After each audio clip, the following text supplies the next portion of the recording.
Hoje é dia de livro e eu trago para vocês o meu 41º lido em 2023. Estou com um projeto que é de reler todos os romances do Machado de Assis em ordem cronológica. Eu criei uma playlist toda especial para ele, vou deixar aqui para vocês. Em breve estarão lá todos os romances de Machado. E talvez mais pra frente também todos os livros de conto. Mas hoje a gente conversa sobre o terceiro romance dele, Helena. Se você não me conhece, prazer, eu sou a Vivian, é muito bom ter a sua companhia aqui comigo. A gente vai conversar então sobre o terceiro romance de Machado de Assis, esse que é o penúltimo da sua fase dita romântica. Machado de Assis teve essa fase romântica, gente? Vocês acham que esses livros aqui, os 4 primeiros, são românticos? Dentro da nossa vivência com Machado de Assis, até que pode-se dizer que sim, né? Então aqui a gente tem este que foi publicado originalmente em formato de folhetins para o jornal O Globo, e aí depois, em 1876, foi publicado na versão de livro. E aqui, esse aqui meu, gente, ele é uma versão da Martin Claret, ele tem 163 páginas e é do início dos anos 2000, tá? Esse aqui eu acho bom porque a Martin Claret, nesses livros, ela coloca as advertências do autor sobre a impressão do livro, né? E aí o Machado de Assis, ele faz uma confissão aqui. Na página de advertência, ele fala: não me culpeis pelo que lhes achardes romanesco. Dos que então fiz, este me era particularmente prezado. Então, assim, é favorito, né, dessa parte romântica do próprio Machado. Ele acha que esse aqui era o mais prezado, o melhor que ele tinha, e é realmente maravilhoso. E eu acho bom, assim, tudo que eu leio, né, dessas advertências do Machado, ele meio que tá sempre pedindo desculpas pelos livros de romance que ele escreveu. Parece que existia quase que um constrangimento de tentar ser romântico. Eu acho isso muito divertido, né? Quando ele fala: não me culpeis pelo que achardes romanesco. Então é isso aqui, é um livro muito precioso, muito mesmo. Um clássico maravilhoso. Eu tinha lido esse livro na década de 90, não lembrava de absolutamente nada da história desse livro e eu fiquei tão empolgada porque, de fato, foi como se fosse uma primeira vez, porque eu não lembrava da história, gente, não lembrava de nada. Eu só lembro de que eu amei todos os livros do Machado, todos, sem exceção. E aqui então a gente vai conhecer uma história muito peculiar. Inclusive, não, eu vou falar disso mais pra frente, vamos chegar lá no ponto primeiro. Mas como que começa então essa história? 1850 é o ano, e aqui começa falando sobre o dia da morte do Conselheiro Vale. O Conselheiro Vale, o título já é autoexplicativo. Um homem muito importante, de muitas posses, de um vasto patrimônio, e era um homem muito bom, um homem muito generoso, um homem muito querido na sociedade carioca. Ele morava em Andaraí e ele tinha uma vida de muito prestígio. Tinha um filho, que é o Estácio. Eu não me lembro se fala em algum momento a idade do Estácio aqui nesse livro, mas eu imagino que ele deve ter uns 23, 24 anos. É um rapaz solteiro que morava com o pai e com a tia, Dona Úrsula, que é a irmã do Conselheiro Vale, que foi para essa casa assim que a esposa do conselheiro faleceu. E ali ela tomou conta, né, de toda essa casa, cuidou da família, cuidou de tudo. E aí, quando o Conselheiro Vale, ele falece, a gente vai abrir então o testamento dele. E aí vale salientar que ele tinha um grande amigo, que é o Dr. Camargo. Era amigo de longa data, desde a juventude. Os dois têm ou tinham, né, a mesma idade, 54 anos, e o conselheiro Vale tinha pelo doutor Camargo uma intimidade, uma amizade muito genuína. Eles eram muito próximos e o doutor Camargo adverte Estácio e Dona Úrsula. Antes de abrir o testamento, ele fala: olha, eu só vou advertir vocês que pode ser que tenha algum exagero nesse testamento. Eu, da minha parte, eu espero que tenha apenas uma lacuna. E essa frase misteriosa deixa Estácio e Dona Úrsula sem entender nada. Mas aí quando abre o testamento, eles entendem completamente. Houve o exagero. O conselheiro Vale, ele reconhece uma filha bastarda. Não só reconhece essa filha, como ele solicita que a menina seja amparada, seja acolhida por Estácio e Dona Úrsula dentro dessa casa. E assim se dá. A Helena é a filha bastarda do conselheiro Vale, menina que foi muito bem criada. Ela está terminando ali os seus estudos num colégio interno em Botafogo, e assim que terminar ela então vai para essa casa lá em Andaraí. Andaraí é um meio termo, não é dentro ainda do Rio de Janeiro, hoje é, né? Mas naquela época não era dentro do Rio, mas era muito próximo ali, então se dá. E aí o Dr. Camargo, esse homem pouco simpático, pouco carismático, um homem muito sério, um homem que não tinha grandes talentos, mas ele tinha esse prestígio dentro da casa do conselheiro Vale. Ele vai tentar já de início corromper esse testamento. Ele começa a colocar ali na cabeça do Estácio ideias de tentar retirar essa filha bastarda desse testamento. Como assim? Ela vai diminuir, vai suprimir o seu patrimônio, você vai deixar isso? E o Estácio, ele é um homem muito digno, muito decente, muito elegante, honesto, cortês. Ele sabe entrar e sabe sair de qualquer lugar e qualquer situação com muita serenidade. Inclusive ele é comparado, né? Essas qualidades dele são comparadas às qualidades da mãe. E aí, gente, eu tenho que fazer aqui um adendo, porque quando vai comparar o Estácio, a mãe, nessa elegância, né, em lidar com os outros e tudo mais, tem uma frase aqui que eu amo. Tem várias frases do Machado de Assis que eu carrego comigo a vida toda. Inclusive eu tenho umas folhas ali de caderno que tem várias frases, assim, sabe? Que eu ia copiando na minha adolescência e a maioria delas ficaram de fato na minha cabeça e eu lembro delas vez ou outra. E aqui a gente tem, então, uma dessas frases que eu quero muito ler para vocês, que fala assim, se referindo então à mãe do Estácio, que já faleceu. As mulheres que são apenas mulheres choram, arrufam-se ou resignam-se. As que têm alguma coisa mais do que a debilidade feminina lutam ou recolhem-se à dignidade do silêncio. Eu amo essa frase, eu acho uma delícia. E aqui tá falando, né, sobre então essas características da mãe do Estácio, que era uma mulher que sabia que o marido tinha casos extraconjugais, era um homem aventureiro nessa parte erótica da vida dele, e esse homem com essas aventuras sensuais trouxe tanta tristeza para a mãe do Estácio que ela acabou por cair numa depressão muito profunda e faleceu. A gente não vai ver isso aqui contado de maneira detalhada, mas dá pra gente entender isso, que a tristeza foi tão grande, ela não aguentou o marido safado que ela tinha e ela acabou por falecer. Mas isso é suprimido, de certa maneira, da história do conselheiro Vale, porque ele realmente era um grande homem, muito generoso, muito bom. E quando foi que um homem que tem aventuras extraconjugais foi julgado por isso? Quando, né? Nunca.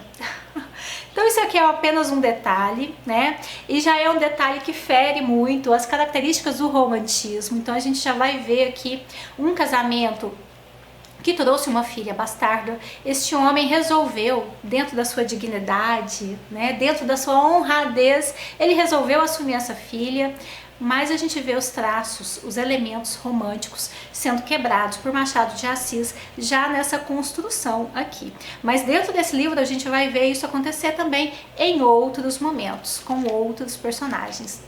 Então aqui a gente vai ter isso, o Estácio, ele não se importa com essa condição de ter que dividir patrimônio, né, dar uma partezinha ali para a irmã. Ele não vai ver a irmã como bastarda, definitivamente não. Para ele é uma irmã legítima, assim, em todos os pontos, e tá muito curioso para conviver com ela. Dona Úrsula já não. Dona Úrsula tá com aquele pé atrás, uma mulher cheia de moral, cheia de religiosidade. Ela fica indignada com essa situação, mas acaba por ceder, porque ela vê a postura muito firme do Estácio em acolher a irmã dele aí então nessa casa. E aí dentro dessas figuras que estão ali dentro dessa casa, nós temos o Padre Melchior, que é maravilhoso. O Padre Melchior tem 60 anos, velho assim, velhíssimo, né? 60 anos em 1850, gente, era uma pessoa que já estava com o pé na cova. Ele tinha muita sabedoria, era um homem muito decente, muito mesmo. Fiquei apaixonada por ele, muito sábio, muito generoso, muito prudente, muito sensato. E as partes em que tem diálogos com o Padre Melchior são maravilhosas. Ele também vai tratar de acolher bem a Helena, e o único ali que vai ficar sempre com essa aversão pela Helena é o Dr. Camargo, que além de ter toda essa lealdade ao Estácio e à Dona Úrsula, tem outros interesses. Ele tem uma filha, Eugênia, que é meio que namoradinha do Estácio, mas o Estácio não tá nem um pouco interessado em assumir esse romance. E a Eugênia, na visão do Estácio, é uma menina muito boa, uma menina muito merecedora de um bom casamento, mas ele acha as conversas com ela um tanto maçantes, fúteis. A Eugênia é aquele tipo de menina que deixa uma amizade pra lá porque a amiga falou mal do chapéu dela. Então assim, isso pro Estácio, sabe? Não tem relação com o tipo de mulher que ele deseja. Ele nem para pensar nisso, mas é isso, basicamente, né? E aí, quando chega a Helena, ele recebe essa irmã de braços abertos, assim, muito feliz, e vai havendo uma cumplicidade entre os dois que é muito interessante, porque eles se complementam. O Estácio, nessa condição de homem privilegiado, que é já pelo sexo, né, por ser homem, e pela condição financeira, às vezes ele tem um olhar um tanto quanto medíocre para algumas condições sociais. E a Helena, vindo de uma condição misteriosa até então, pra gente, pro Estácio, ela traz para ele alguns complementos que vão agregar filosoficamente e socialmente a vida deste rapaz, e ele fica encantado com todas as habilidades da irmã. Ela tem uma voz magnífica no contralto. Acho que é isso, né, gente? Eu acho que é essa a palavra. Canta muito bem. Resumindo, ela é uma excelente pianista, fala fluentemente francês, fala um pouco de inglês, italiano, costura, borda. Ela tem todas as habilidades femininas. O Estácio chega a falar que se ela fosse homem, ela seria um excelente advogado, porque ela sabe utilizar das palavras e tem muitos argumentos para defender o que ela quer. Inteligentíssima menina, muito habilidosa, e ele vai ficando cada vez mais encantado com ela. Vale a gente salientar aqui que lá no início, assim que a Helena chega, o Estácio meio que comenta que acha que a Helena tem um olhar sonso, um olhar curioso, sonso, isso meio que incomoda ele, mas depois isso vai se diluir, vai ficar pra lá, e esse carinho, essa cumplicidade, essa amizade vai aumentando de maneira que a gente percebe que tá rolando ali inconscientemente uma situação de incesto. O Estácio tá completamente apaixonado por essa irmã, completamente. A Helena, a gente percebe que ela tenta manter um distanciamento com esse irmão na questão física, de contato, assim, às vezes ele tenta abraçar e tal, ela só dá a mão.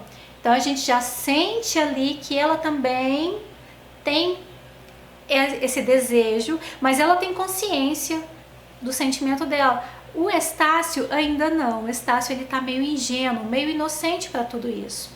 Então, tem o Dr. Camargo tentando forçar ali, né, esse namoro, esse casamento do Estácio com a filha dele, a Eugênia, e o Estácio tentando sair dessa situação. Temos a Helena, que tem um passado misterioso, e a gente percebe nela que ela ama o Estácio. E ai, ai, ai, né? Que situação é essa, gente? De incesto. Que coisa nojenta, né? E o padre Melchior vai percebendo tudo isso. A dona Úrsula não percebe em momento nenhum, sabe? Mas o padre Melchior vai percebendo isso.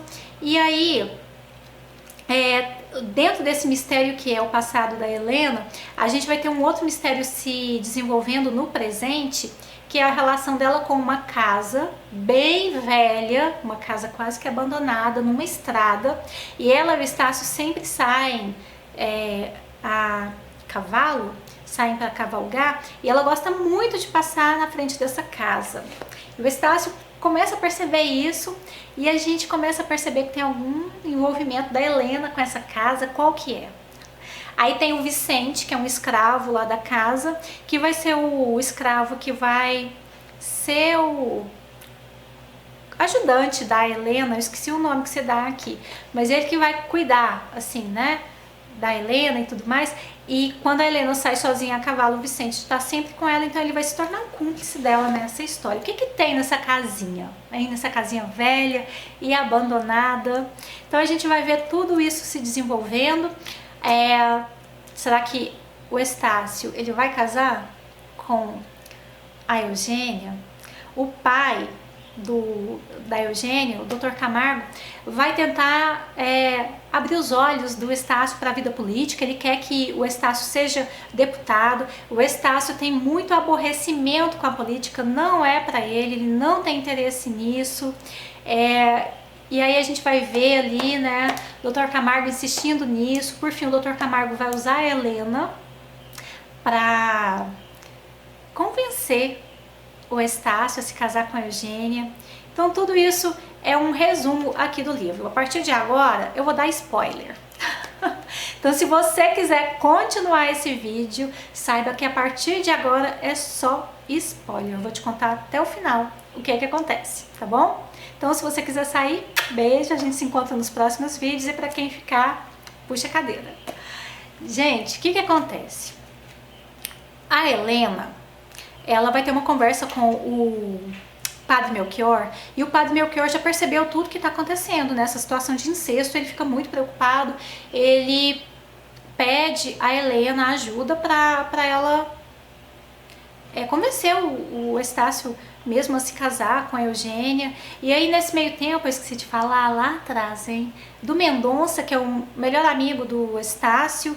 O Mendonça é um cara super gente boa, super alegre, muito alto astral. Ele passou 2 anos na França, e aí quando ele volta, ele encontra a Helena ali, conhece e se apaixona por ela também.